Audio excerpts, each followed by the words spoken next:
ಓಂ ಶ್ರೀ ಗುರುಭ್ಯೋ ನಮಃ. ನಮಸ್ಕಾರ ಸ್ನೇಹಿತರೆ, ಆಲ್ರೌಂಡ್ ಕ್ಲಾಕ್ ಕನ್ನಡ ಚಾನಲ್ಗೆ ಸ್ವಾಗತ ಸುಸ್ವಾಗತ. ಇವತ್ತಿನ ವಿಡಿಯೋದಲ್ಲಿ ನಮ್ಮ ಧಾರ್ಮಿಕ ಗ್ರಂಥಗಳಲ್ಲಿ ಊಟಕ್ಕೆ ಸಂಬಂಧಿಸಿದಂತೆ ಸಾಕಷ್ಟು ನಿಯಮಗಳನ್ನು ಹೇಳಲಾಗಿದೆ. ಊಟ ಮಾಡುವಾಗ ನಾವು ಹೇಗೆ ಕುಳಿತುಕೊಳ್ಳಬೇಕು, ಯಾವ ದಿಕ್ಕಿಗೆ ಮುಖ ಮಾಡಿ ಕುಳಿತು ಊಟ ಮಾಡಬೇಕು, ಹೀಗೆ ಸಾಕಷ್ಟು ವಿಚಾರಗಳ ಕುರಿತು ಹೇಳುತ್ತದೆ. ಅದೇ ರೀತಿ ಊಟ ಮಾಡುವ ಮೊದಲು ಯಾವ ಮಂತ್ರವನ್ನು ಪಠಿಸಬೇಕೆಂದು ಹೇಳಲಾಗಿದೆ.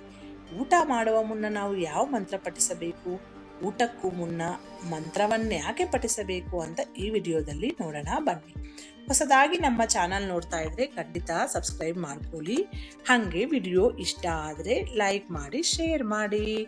ಈ ವಿಡಿಯೋದಲ್ಲಿ ಮುಖ್ಯ ಹೈಲೈಟ್ಸ್ ಏನಂದ್ರೆ, ಮೊದಲನೆಯದು ಊಟಕ್ಕೂ ಮುನ್ನ ಮಂತ್ರ ಪಠಿಸುವುದರ ಪ್ರಯೋಜನ. ಎರಡನೆಯದು ಊಟಕ್ಕೂ ಮುನ್ನ ಈ ಮಂತ್ರ ಪಠಿಸಿ. ಮೂರನೆಯದು ಊಟಕ್ಕೆ ಸಂಬಂಧಿಸಿದ ಧಾರ್ಮಿಕ ನಿಯಮಗಳು. ನಮ್ಮ ಜೀವನದಲ್ಲಿನ ಸಕಾರಾತ್ಮಕ ಬದಲಾವಣೆಯನ್ನು ತರುವಂತಹ ಸಾಕಷ್ಟು ವಿಷಯಗಳನ್ನು ಹಿಂದೂ ಧಾರ್ಮಿಕ ಗ್ರಂಥದಲ್ಲಿ ಉಲ್ಲೇಖಿಸಲಾಗಿದೆ. ಮುಂಜಾನೆ ನಾವು ಎದ್ದ ಮೇಲೆ ಹಿಡಿದು ರಾತ್ರಿ ಮಲಗುವವರೆಗೆ ಯಾವೆಲ್ಲ ಕೆಲಸಗಳನ್ನು ಮಾಡಬೇಕು, ಯಾವೆಲ್ಲ ಕೆಲಸಗಳನ್ನು ಮಾಡಬಾರದು ಎಂಬುದನ್ನು ನಮ್ಮ ಧಾರ್ಮಿಕ ಗ್ರಂಥಗಳು ನಮಗೆ ಹೇಳುತ್ತದೆ.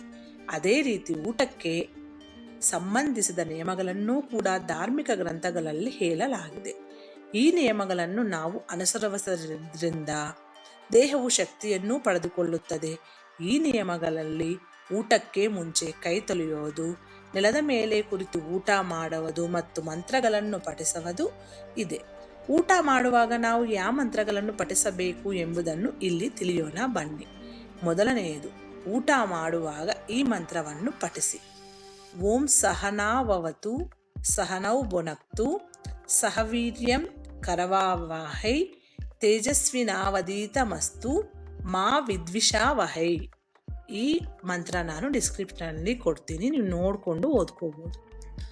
ಊಟ ಮಾಡುವಾಗ ಮಂತ್ರವನ್ನು ಏಕೆ ಪಠಿಸಬೇಕು ಅಂದರೆ, ಈ ಮಂತ್ರವನ್ನು ಪಠಿಸುವುದರಿಂದ ಪಾಪಗಳು ಪರಿಹಾರವಾಗುತ್ತವೆ.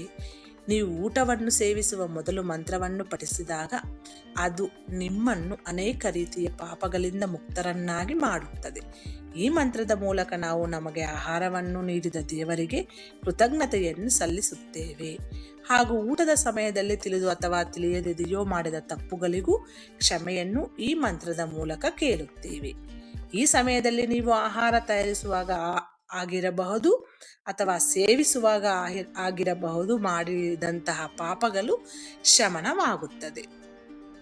ಜನರನ್ನು ಸಂಸ್ಕಾರವಂತರನ್ನಾಗಿ ಮಾಡುವುದು. ಮನುಷ್ಯನ ಜೀವನದಲ್ಲಿ ಸಂಸ್ಕಾರ ಮತ್ತು ಸಂಪ್ರದಾಯಗಳು ದೊಡ್ಡ ಮಹತ್ವವನ್ನು ಹೊಂದಿದೆ. ಇದು ಆತನ ಜೀವನದ ಪ್ರಮುಖ ಭಾಗವೂ ಆಗಿರುತ್ತದೆ. ಹಾಗಾಗಿ ನಾವು ಈ ಸಂಪ್ರದಾಯಗಳಲ್ಲಿ ಒಂದಾದ ಊಟಕ್ಕೆ ಮುಂಚೆ ಮಂತ್ರಗಳನ್ನು ಪಠಿಸುವುದು ದೇವರಿಗೆ ನಮ್ಮ ಕೃತಜ್ಞತೆಯನ್ನು ನೇರವಾಗಿ ಸಲ್ಲಿಸಿದಂತಾಗುತ್ತದೆ. ದೇವರಿಗೆ ನಾವು ಧನ್ಯವಾದಗಳು, ಕ್ಷಮೆಯನ್ನು ಅರ್ಪಿಸುವುದರಿಂದ ನಮ್ಮಲ್ಲಿನ ಸಂಸ್ಕಾರಗಳು ವೃದ್ಧಿಯಾಗುತ್ತವೆ. ಸಮಾಜದಲ್ಲಿ ನಮ್ಮ ಮೌಲ್ಯವನ್ನು ಹೆಚ್ಚಿಸುತ್ತದೆ. ಈ ಕಾರಣಕ್ಕಾಗಿ ನಾವು ಊಟ ಮಾಡುವ ಮುನ್ನ ಮೇಲೆ ತಿಳಿಸಿದ ಮಂತ್ರವನ್ನು ಪಠಿಸಬೇಕು. ನಕಾರಾತ್ಮಕತೆಯನ್ನು ದೂರ ಮಾಡುವುದು. ನಾವು ಆಹಾರವನ್ನು ಸೇವಿಸುವ ಸಮಯದಲ್ಲಿ ನಮ್ಮ ಸುತ್ತಮುತ್ತಲಿರುವ ನಕಾರಾತ್ಮಕ ಶಕ್ತಿಗಳು ಅವುಗಳನ್ನು ಸೇವಿಸಲು ಪ್ರಯತ್ನಿಸುತ್ತದೆ.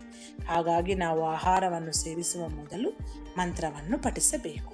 ಇದು ನಮ್ಮ ಸುತ್ತಮುತ್ತಲಿರುವ ನಕಾರಾತ್ಮಕ ಶಕ್ತಿಯನ್ನು ಆಹಾರದಿಂದ ದೂರವಿಡುತ್ತದೆ. ಅಲ್ಲದೆ ನಮ್ಮ ದೇಹವು ಧನಾತ್ಮಕ ಶಕ್ತಿಯನ್ನು ಪಡೆದುಕೊಳ್ಳುತ್ತದೆ. ದೇವರು ನಮಗೆ ನೀಡುವ ಆಹಾರಕ್ಕಾಗಿ ಆತನಿಗೆ ಧನ್ಯವಾದಗಳು ಸಲ್ಲಿಸಲು ಮತ್ತು ಕೃತಜ್ಞತೆಯನ್ನು ಹೇಳಲು ಊಟಕ್ಕೂ ಮುನ್ನ ಮಂತ್ರಗಳನ್ನು ಪಠಿಸಬೇಕೆಂದು ಧಾರ್ಮಿಕ ಗ್ರಂಥಗಳಲ್ಲಿ ಉಲ್ಲೇಖಿಸಲಾಗಿದೆ. ಇದು ನಾವು ಊಟ ಮಾಡುವ ಸ್ಥಳದಲ್ಲಿ ಧನಾತ್ಮಕ ಚಿಂತನೆಯನ್ನು ಹಾಗೂ ಧನಾತ್ಮಕ ಶಕ್ತಿಯನ್ನು ರೂಪುಗೊಳಿಸುತ್ತದೆ. ಈ ವಿಡಿಯೋದಲ್ಲಿರುವ ಎಲ್ಲ ಅಂಶಗಳು ನಿಮ್ಮ ಸ್ವಂತ ವಿವೇಚನೆ ಬಳಸಿ